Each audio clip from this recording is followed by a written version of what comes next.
두 번째 질문입니다.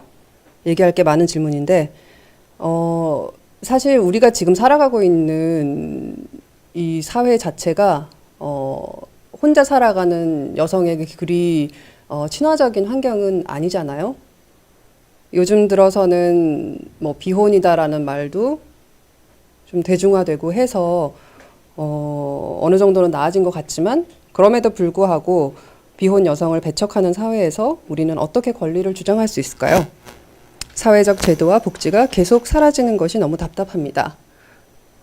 사라지는 게 아니라 1인 가구를 위한 복지가 그렇게 1인 가구 여성을 위한 복지가 없는 거죠, 지금은 현재는. 복지가 없어도 잘 살 수 있게끔 돈을 많이 버는 것이 정답일까요? 그런 제도들로 인해서 경제적으로 부담을 덜고 싶다고 한다면 결혼을 하는 게 맞겠지만, 그래서 제가 이것에서 유추해 볼 때는 약간 청약 제도 같은 것을 의미하시는 것 같아요. 주택 청약 할 때 보면은 신혼부부에게 유리하거든요.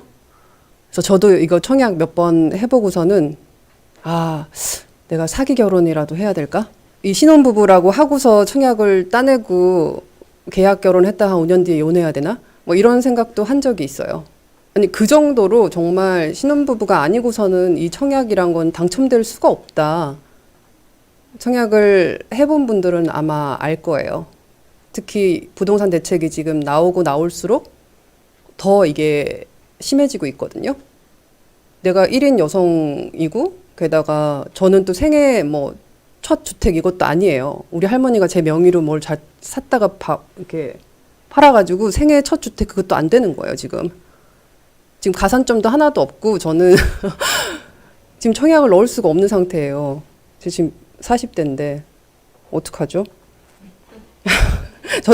저도 너무 청약제도에 대해서 할 말이 많고, 불만이 많고, 그래서, 신혼 부부들에게만 이렇게까지 이 청약제도를 몰아줄 필요가 있나? 그래서 저와 제 친구들은 이제 너무 청약에, 골몰하지 말고, 청약에 대한 우리 미련을 버리자, 이제. 그래서, 뭐, 경매를 하던가, 아니면, 뭐, 목돈을 어느 정도 모아서 주택담보대출을 받고, 그걸로 뭐 집을 적당하게 사자. 청약에 대해서는 너무 이제 미련을 갖지 말자. 이렇게 결론을 내렸어요. 근데 이 청약 제도에 대해서 굉장히 많은 분들이, 많은 여성들이 좀 한계를 느끼시고, 사회가 이렇게까지 촘촘하게 1인 여성 가구의 생존이나 생계를 올가매는데 내가 이거 유지할 수 있을까? 이런 불안을 느끼시는 거는 저는 너무 이해가 가요.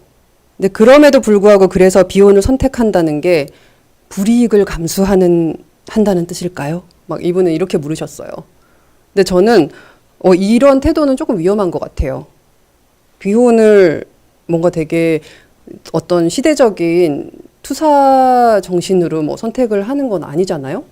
불이익을 감수하고 비혼을 선택한다. 이렇게 비장하게 생각할 필요는 없는 것 같아요. 왜냐하면 저는 신혼부부 주택 청약 그거를 하지 못하지만 가산점이 안 나오고 그거에 불이익을 받지만 다른 면에서는 저는 너무나 만족하고 있기 때문에 혼자서 그 침대에 아무도 나를 방해하지 않을 때 누구도 내게 발을 올리지 않고 누구도 나의 어떤 숙면을 방해하지도 않고 그냥 고양이와 나만 있는 그 침대에서 주말을 맞이하는 그 기분. 전 또 결혼해봤잖아요. 저는 해봤기 때문에 압니다. 이것이 얼마나 소중한 것인지. 얼마나 소중한 것이고, 너무나 중요한 것이고, 여성이 이걸 한번 맛을 보면 돌아갈 수 없다. 그런 말씀을 해드리고 싶어요. 그리고 또 신경 쓸 게 정말 줄어들거든요. 미워할 사람도 되게 줄어들어요. 그냥 괜히 며느라기 이런 거 보면 사실 나 며느리 아닌데도 막 화가 나고 모르는 남편이 막 밉고 시부모가 밉고 막 이러잖아요. 만화만 봐도. 근데 사실 그냥 그 결혼 제도 자체가 굉장히 여성을 올가매기 때문에 그 제도 안에 들어가 있으면 여자들이 좀 미워지는 사람이 많아요. 어쨌든 뭔가 탓하고 싶은 사람도 많고 그러니까 가슴에 화가 쌓여서 그냥 혼자 이렇게 미워하게 되는 사람들이 많이 생겨요. 근데 비혼이면은 그런 게 없어요. 저는 저를 너무 잘 챙기고 저와 대화하고 저를 존중하고 저에 대해서 잘 알아가고 물론 저만 생각하는 건 아니죠. 그래서 뭐 정치 활동도 하고 그러면은 다른 이제 다음 세대 여성들을 위해서 좀 좋은 뭐 괜찮은 의미 있는 일을 좀 해볼까? 이러면은 또 그런 의미 있는 일들을 또 하게 되는 거고 좀 가족 중심주의에서 벗어날 수도 있잖아요. 나라는 내 또 혈육하면은 나와 분리될 수 없는 또 다른 나 하면은 걔 또 인생과 미래와 막 이런 까지 또 다 생각해야 되고 걱정이 끝이 없잖아요. 근데 그런 것으로부터 자유로우니까 좀 더 사회나 세상에 관심을 갖게 되고 그런 활동도 하게 되는 것 같아요. 그래서 비혼의 장점에 대해서 저는 좀 말을 하고 싶었고 또 질문을 보면은 아까도 얘기했지만 노후 대책, 막 은퇴, 막 혼자 늙어가는 삶, 누가 나를 마사지 해줄 사람이 없으면 어떡하지? 바디 프렌드가 있잖아요. 그래서 요즘에 마사지 의자도 되게 잘 나오고 마사지 건도 있고 뭐 되게 좋은데 막 그런 거를 우리 엄마처럼 걱정해. 막 그런 거 걱정하더라고요. 뭐 외로우면 어떡하지? 외로운 거는 정치 활동, 정당 활동 하세요. 그러면은 지역 모임도 있고 우리 너무 재밌게 놀고 내일도 저는 클라이밍 모임 있어서 가거든요. 그래서 운동도 하고 뭐 너무 지루할 틈이 없어요. 결혼한다고 왜 안 외롭나요? 외롭거든요. 전 해봐서 알잖아요. 그래서 결혼해도 외로워요. 벽 뒤에 사람이 있어도 외로운 건 마찬가지예요. 그래서 뭐 너무 막연하게 어떤 이미지 같은 것을 상정해 놓고 그것을 막연하게 두려워하거나 불안해하거나 내 곁에 아무도 없으면 어떡하지 하면서 막연한 그런 공포와 싸우지 마세요. 막연한 공포는 현실도 아니고 그냥 당신의 머릿속에서 당신이 적당하게 제조한 그런 공포이기 때문에 그것에 아득하게 취해 있지 마시고 그냥 구체적인 오히려 그런 것을 생각하면서 너무 먼 미래 죽을 때 혼자 죽으면 어떡하지 막 그런 생각하지 마시고 또 그때는 또 의료 시스템이 잘 돼서 뭐 안락사도 생길 수 있고 또 그러니까 우리가 아직 오지 않은 미래에 대해서 너무 막연하게 두려워하진 맙시다. 너무 정두렵거나 하면 그냥 내가 살 수 있는 집 하나 일단 그것만 바라보고 간다. 그렇게 구체적인 목표를 생각하면 좋을 것 같아요. 제가 얼마 전에 강연에 가서 이런 얘기를 했거든요. 제가 예전에 이런 생각을 한 적이 있다. 내가 매달 300만 원을 쓴다면 지금 있는 이 돈을 가지고 얼마나 더 살 수 있을까? 그런 생각을 했다고요. 근데 그게 되게 오래전이지 않아요. 제가 그런 생각을 했던 거가. 근데 제가 이런 생각을 할 거라고 사람들은 생각하지 못하고 아니 왜 당신이 그런 생각을 하냐.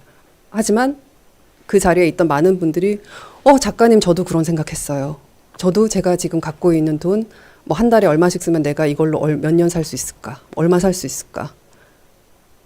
그런 생각을 너무 많이 한다. 거기 공감을 굉장히 많이 해주셨어요. 그래서 이런 식의 어떤 막연한 자살 충동, 그냥 조용히 여성이 사라져가는 것에 대한 이런 느낌조차도 굉장히 보편적인 거구나. 어떤 나만의 특수한 것이 아니라 굉장히 보편적인 현상인 거구나. 그런데 제가 얼마 전에 빌라를 계약을 했어요. 빌라 계약금을 내고 집에 오는데 그 전까지는 완전히 다른 기분이 들었어요. 진짜 정신이 번쩍 나는 것 같았어요. 그 전에는 뭘 해도 그냥 말로 여성의 경제적인 막 그런 걸 내가 말로 했던 것 같다. 근데 그 계약금을 딱 내고 집에 오니까 갑자기 뭔가 삶의 의지 같은 거 그게 확 생기는 거예요. 이제 정말 나가서 막 아무 일이나 막 해야 될 것 같고 뭐 돈을 대출금을 갚아야 되고 막 이런 거 생각하면은 지금 내가 이러고 있을 때가 아니다. 막 그 삶의 의지가 파워 전원을 켜는 것처럼 탁 불이 켜지는 걸 보고 아, 여성에게 필요한 것은 그렇게 큰 게 아니구나. 그냥 이렇게 구체적인 어떤 계약? 제 친구들은 지인은 여자가 이렇게 등기를 치면 사람이 달라진다. 뭐 이런 얘기를 해요. 그래서 자기 명의의 집을 갖고 이렇게 등기를 이전을 하면은 완전히 삶이 달라진다. 그래서 의지는 삶의 구체적인 의지는 마감에서 나오거나 아니면 계약서에서 나오거나 이럴 수도 있구나. 내가 그 전에는 저도 여러분들하고 똑같이 너무 어떤 그런 막연한 공포를 제가 그려놓고 미래를 전 항상 제가 박스 줍는 노인이 될 것 같은 그런 생각에 되게 20대부터 시달렸거든요. 근데 그 생각을 없애려면 그냥 등기를 치면 됐었던 건데 그걸 하지 않고 계속 그 환상을 20년 동안 박스 줍는 나의 노년 막 이거를 머릿속에 넣고 있었던 거예요. 근데 생각보다 이런 것을 없애는 그 방법은 가까이 있었고 여러분들도 충분히 가능하실 거라고 생각해요.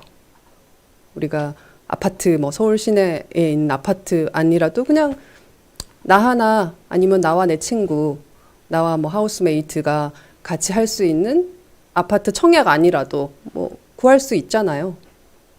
그런 구체적인 목표를 가지고서 그냥 한다면 일하고 계속 회사도 그거 보면 출근할 기운이 생기거든요. 아, 이거 막 대출금 갚아야 되고 막 마감 있으니까 돈 내야 되고 막 이러면은 회사를 어떻게 그만둬요? 절대 못 그만둬요.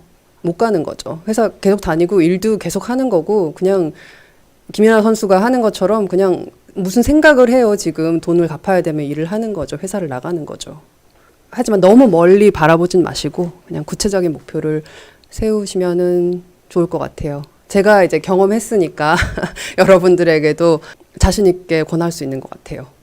이제 뭐 조금 목돈을 모아서 뭐 주택담보대출 뭐 이런 거 해서 계약을 하는 굉장히 구체적인 그런 플랜을 짜고 접근하시기 바랍니다.